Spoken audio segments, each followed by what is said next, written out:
the 22mm socket, we'll go ahead and remove the lug nuts. And once the lugs are removed, we'll go ahead and remove the wheel. All right, now we want to go ahead and remove all of these plastic rivet style buttons all the way around the perimeter of the fender. And there'll be a few more of them inside the fender. There's one buried up inside here. And you want to go ahead and remove them also. We can go ahead and pull out this inner wheel aligner. By doing so, you could do the punch right in the middle. And you're going to punch out the center and go all the way around.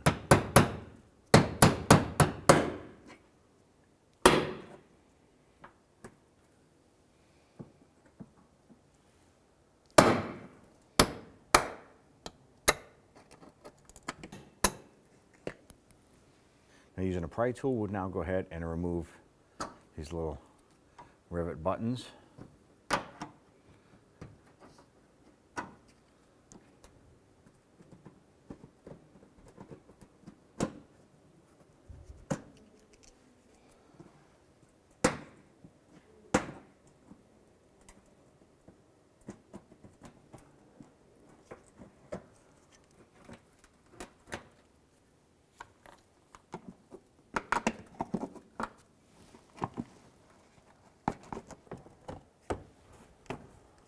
Now I want to go ahead and remove our ABS button right here. So just going to reach up around the back side.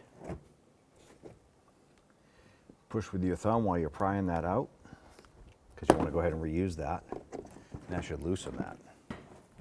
Go ahead and remove your wheel well liner.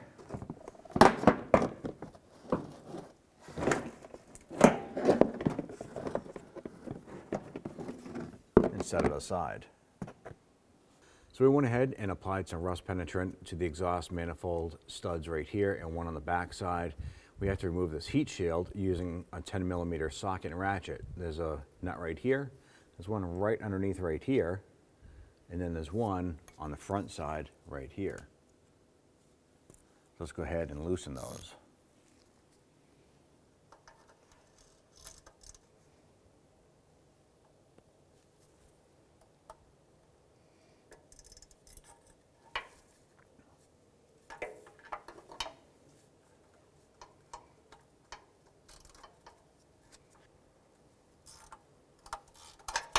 On the forward mounted nut, we need to use a wrench on here because we can't get a ratchet or a socket in there.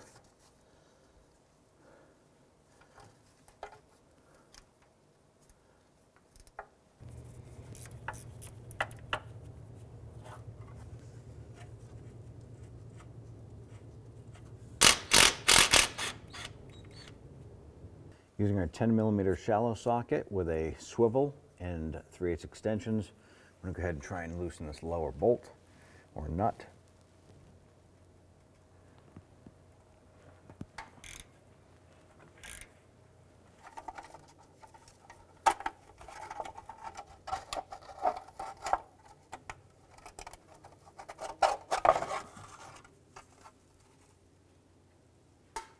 Using our 17mm socket and breaker bar, we're going to go ahead and loosen this manifold to pipe bolt.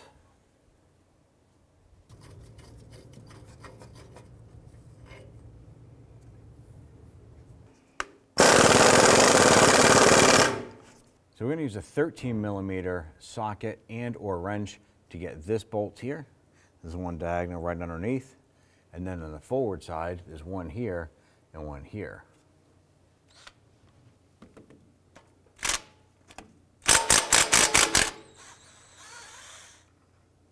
We're going to try and use a 13mm ratchet wrench on this one here.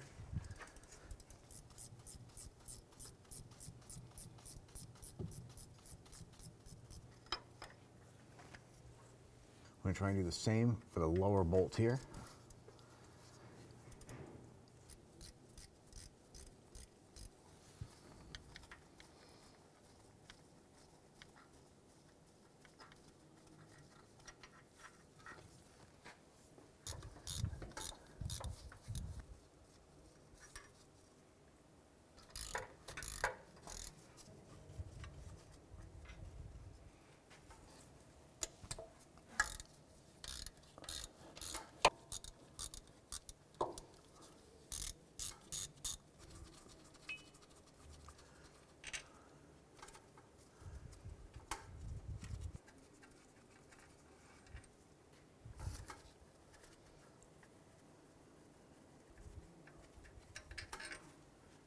So we have our last 10 millimeter bolt here.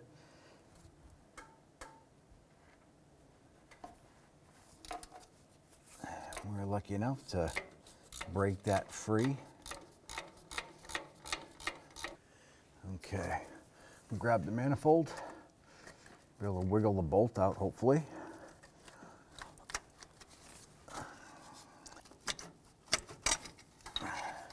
Get the last bolt. Grab the manifold, separate it from the downpipe and pull the manifold out.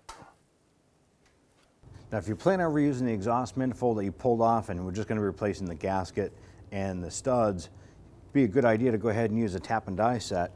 You want to go ahead and clean out the threads for the manifold here to make sure that your hardware goes in nice. Then you want to go ahead and remove the old gasket. Peel that right off.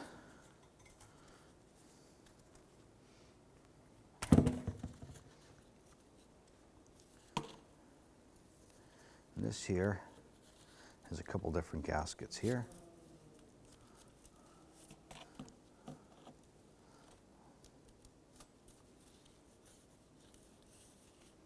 I'll go ahead and set that aside. Now you want to go ahead and clean the exhaust manifold itself, and also want to clean the cylinder head where we're going to be bolting this back to.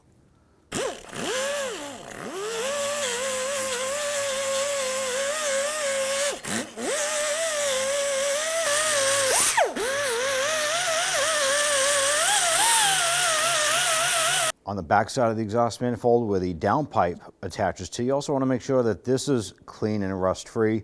That way you get a good contact seal.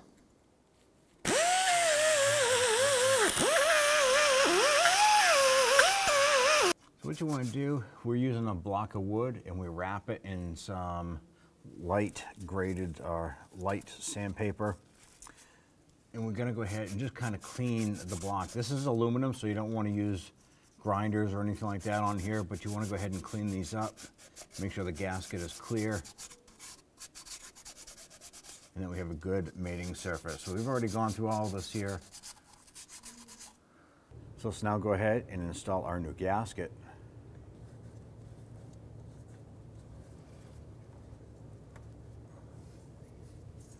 So we're just going to go ahead and get that bolt in, a few more threads.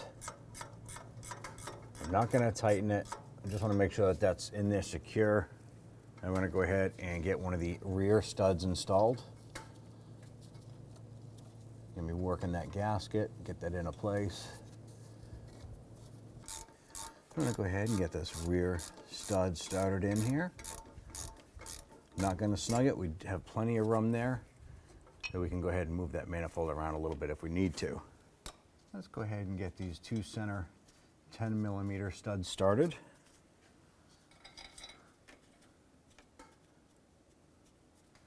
And then move on to the bottom. Gonna get one of the lower bolts on the far lower left started with the stud in it. And we get all the bolts in. We're gonna go ahead and snug these down. And then we'll come back and torque them all.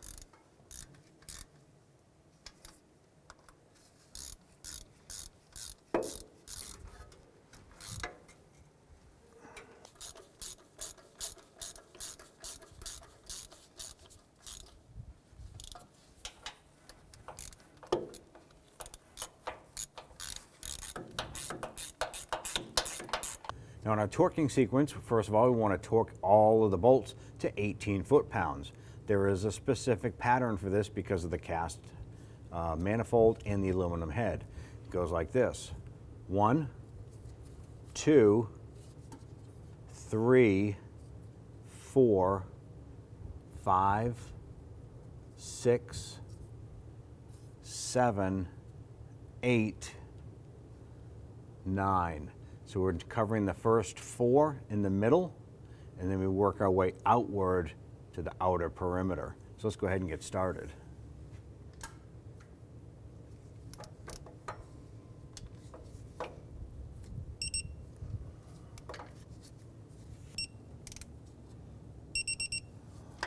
Now what I want to do is make sure that you have your flange lined up on the back side here.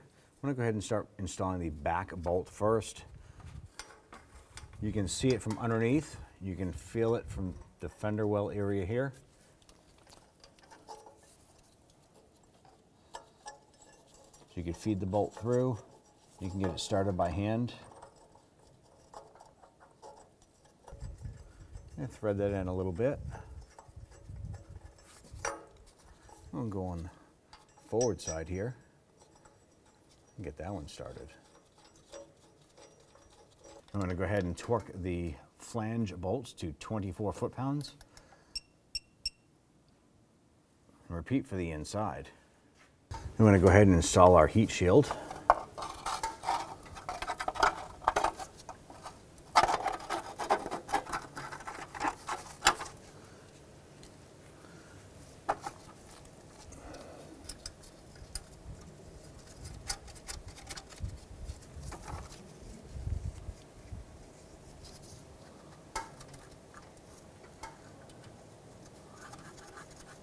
Using our 10 millimeter, we're just going to go ahead and snug these nuts down. They don't have to be too tight because they're just holding the heat shield in place.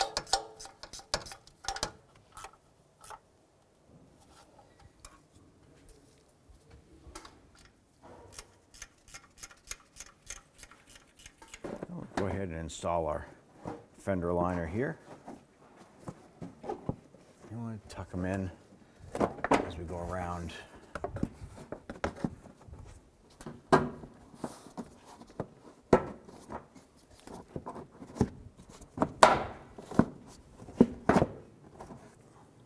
I'm going to go ahead and start by installing our push pins to retain the fender liner in place.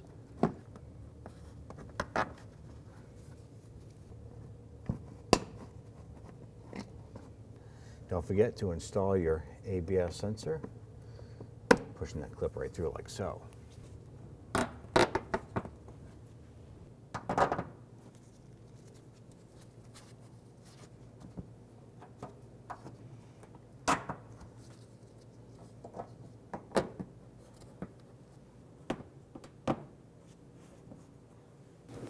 You can go ahead and install your wheel.